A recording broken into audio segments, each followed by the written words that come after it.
d'investissement pour le compte du Bureau national des grands projets. Le Conseil a adopté un projet spécifique pour l'acquisition de 500 bus. Il s'agit donc d'une décision très importante qui a pour objectif d'améliorer les capacités de la Sotraco à répondre aux besoins de mobilité des citoyens burkinabés, surtout dans les centres urbains et plus particulièrement la mobilité des élèves et des étudiants. Cette acquisition de 500 bus dans le cadre de ce projet spécifique va se faire en 2 lots de 250 bus chacun. Ce projet spécifique d'acquisition de 500 bus va coûter au total 44 865 millions de francs CFA hors taxes, hors douane. L'objectif, c'est vraiment de faire en sorte que dans ce lot d'acquisition de 500 bus, une bonne partie soit réservée pour la mobilité des élèves et des étudiants pour permettre donc de résorber les difficultés liées aujourd'hui à la vétusté et surtout à la faiblesse du parc de bus de Sotraco pour pouvoir répondre donc à ce besoin-là qui est extrêmement important.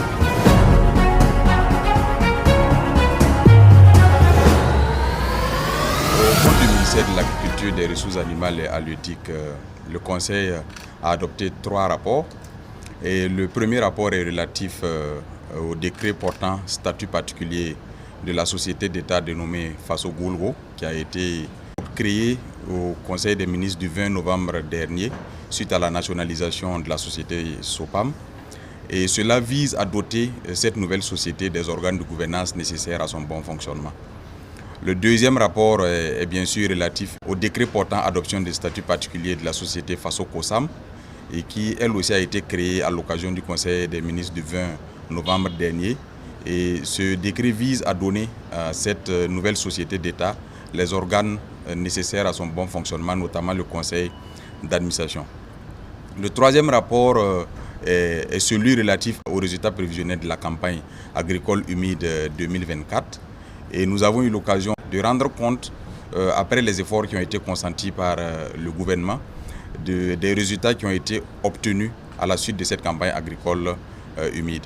Cette campagne s'est déroulée, il faut le rappeler, dans un contexte marqué par une pluviométrie normale à excédentaire dans certaines parties du territoire.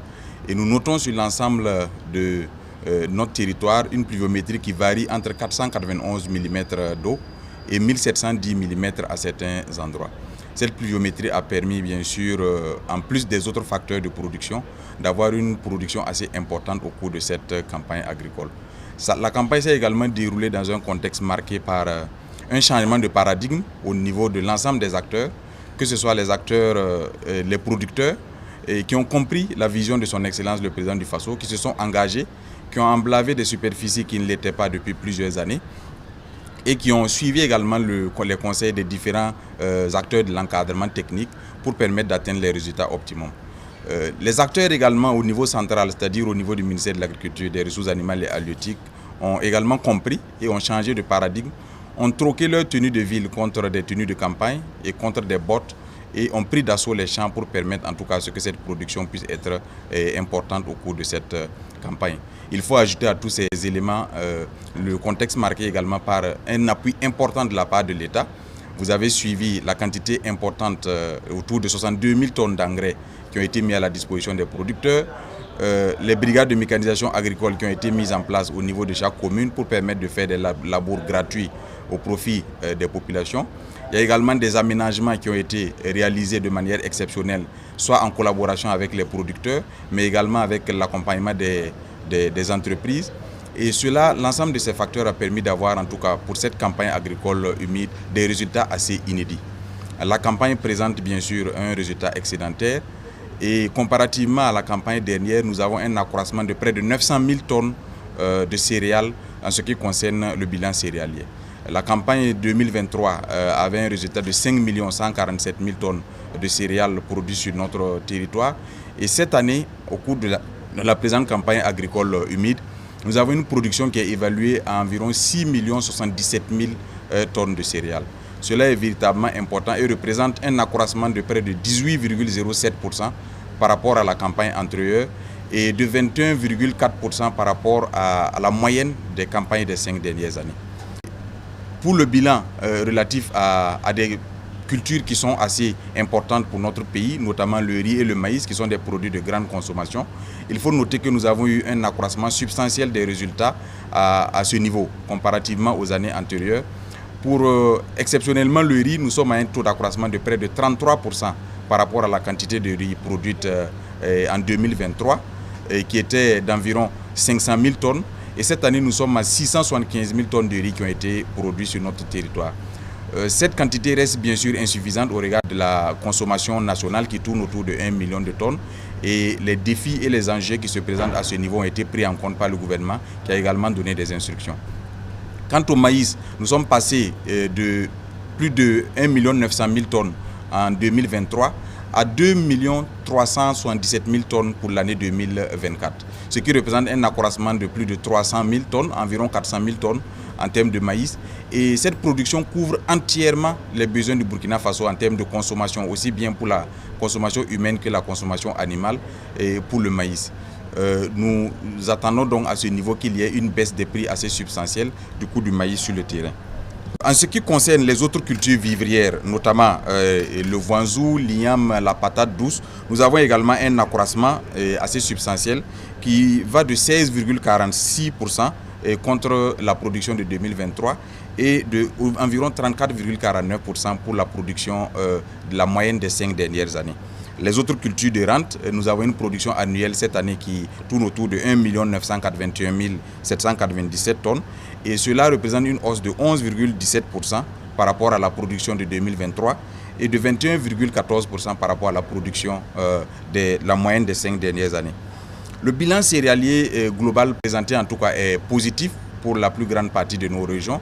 Nous avons 4 régions qui sont déficitaires, une région qui est en équilibre et 8 régions qui sont excédentaires. Pour les 4 régions déficitaires, c'est la région du Nord, la région du Sahel, la région du Centre-Nord et la région du Centre.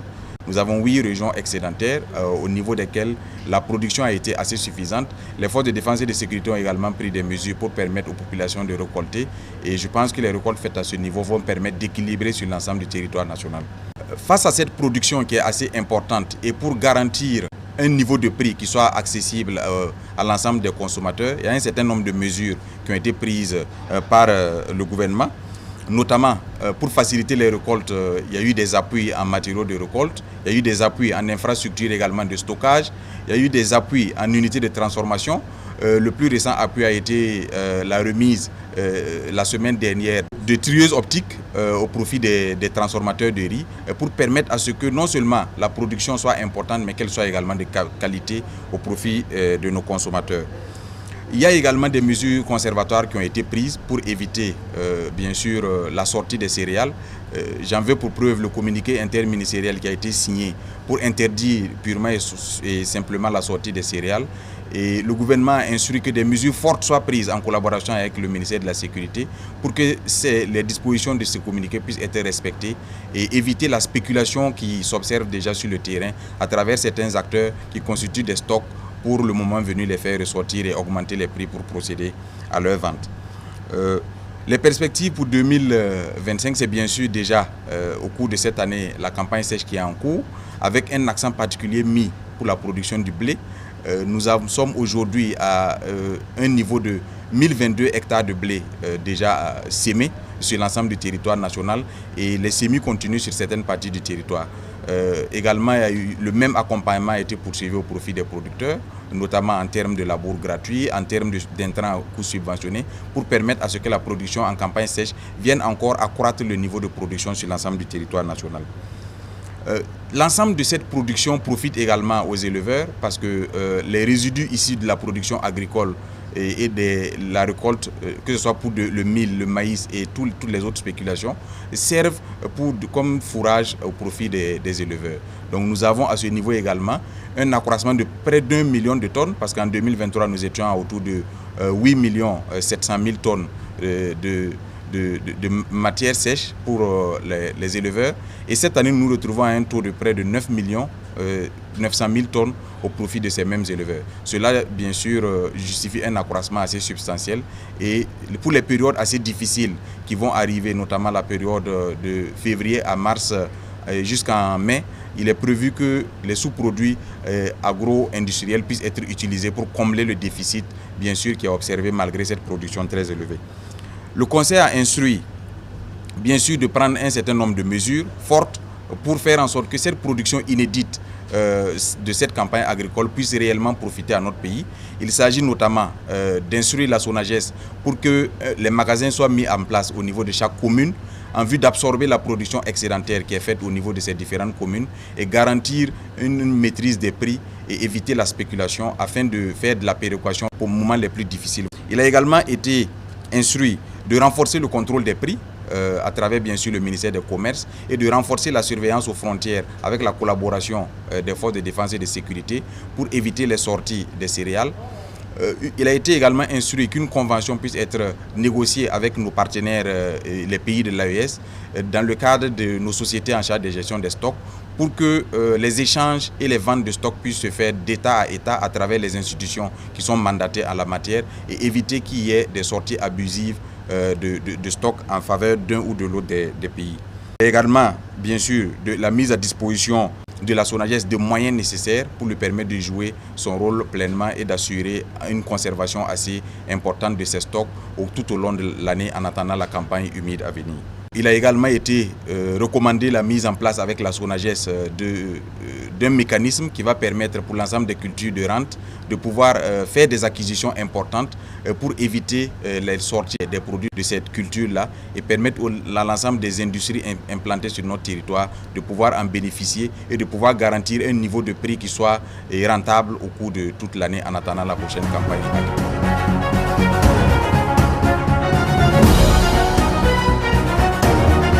Le compte du ministère de l'énergie, des mines et des carrières, le Conseil a adopté 3 décrets.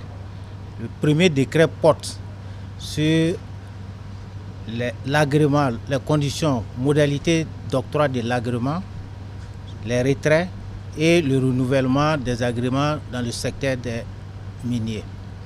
À travers ce décret, il s'agit essentiellement de réglementer 2 segments de la chaîne de valeur de l'exploitation minière. Il s'agit de la chaîne de transformation ainsi que la chaîne de commercialisation. À travers ce décret également, il s'agit de prendre en charge certaines activités qui n'avaient pas fait l'objet de réglementations antérieures. Il s'agit du traitement, de l'activité portant sur le traitement des résidus miniers ainsi que de l'activité d'affinage de l'or au Burkina. Le second décret porte sur la mise en place, la création, l'organisation et le fonctionnement d'une commission technique nationale des mines. À travers également ce deuxième décret, il s'est agi de rendre beaucoup plus opérationnelle la commission nationale des mines qui existait de par le passé. L'accent a été mis sur le côté technique à travers notamment la création d'un comité ad hoc qui va s'occuper des analyses préalables afin de fluidifier davantage le traitement des dossiers. Enfin, le troisième dossier porte sur l'organisation, l'encadrement de l'exploitation minière artisanale.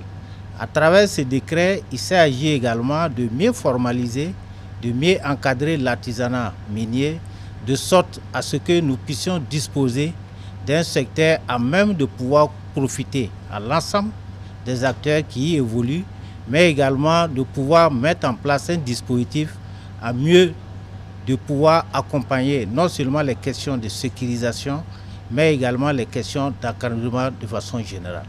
Il s'agira à travers ce décret d'aller vers un regroupement des artisans miniers sous forme de coopérative au niveau de chaque site minier, mais également un regroupement de l'ensemble de ces coopératives au niveau régional, en une unité régionale et enfin au niveau national, à une union des coopératives afin de disposer d'une fêtière unique qui puisse prendre en charge les questions liées aux problématiques de l'exploitation minière. Il s'agirait également, à travers ce décret, de formaliser, d'encadrer à travers la signature d'un certain nombre de conventions, mais également des cahiers de charges avec l'ensemble des acteurs qui vont évoluer désormais dans ce secteur.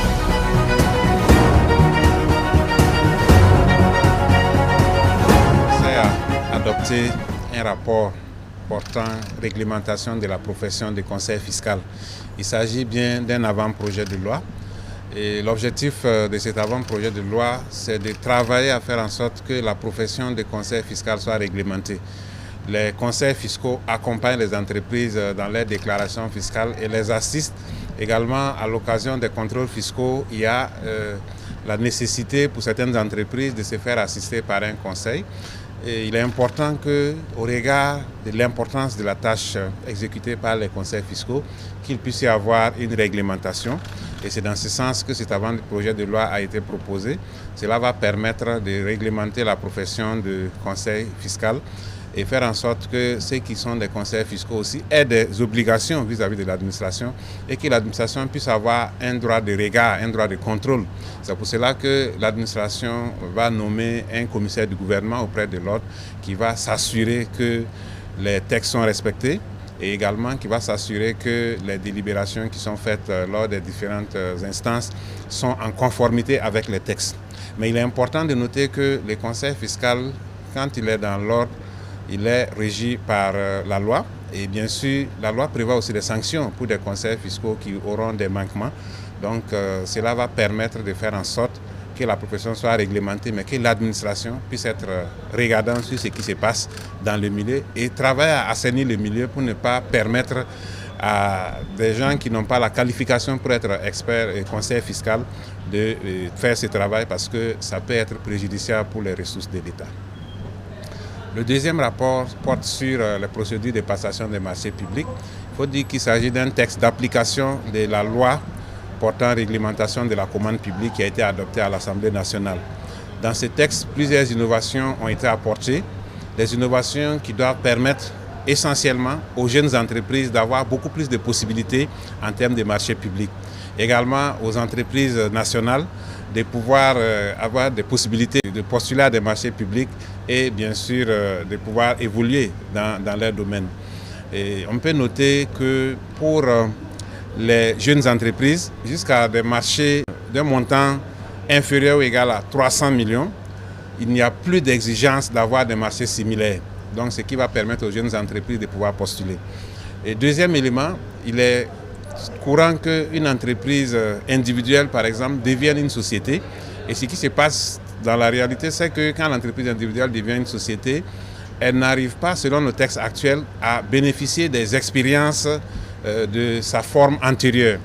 Donc, avec les nouvelles dispositions, l'entreprise individuelle qui devient une société peut bénéficier des expériences de sa forme antérieure, ce qui permet de capitaliser tout ce que l'entreprise a pu acquérir comme compétences dans le passé et expérience pour pouvoir postuler à des marchés. Il a également été prévu que pour les pénalités sur le marché public, lorsque le montant des pénalités atteint 5%, et le montant est plafonné pour ne pas dépasser les 5%, parce que effectivement les pénalités sont dues pour des cas de retard d'exécution. Mais si le montant de la pénalité est exagéré, ça peut être difficile pour les entreprises. Donc le président a donné des instructions fermes pour qu'on puisse accompagner les entreprises dans ces moments difficiles. Et ces accompagnements ressortent clairement dans ces textes qui va permettre de faire en sorte que les entreprises, notamment les plus jeunes, puissent vraiment s'en sortir.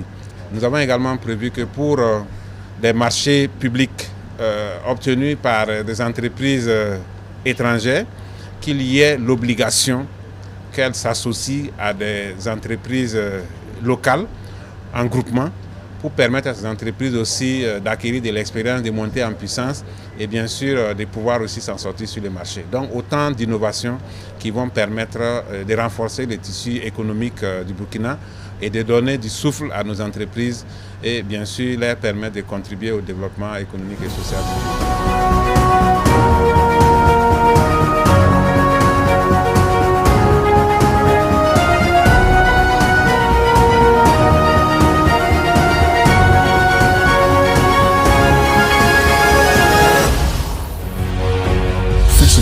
Une autre facette de l'information au Burkina Faso.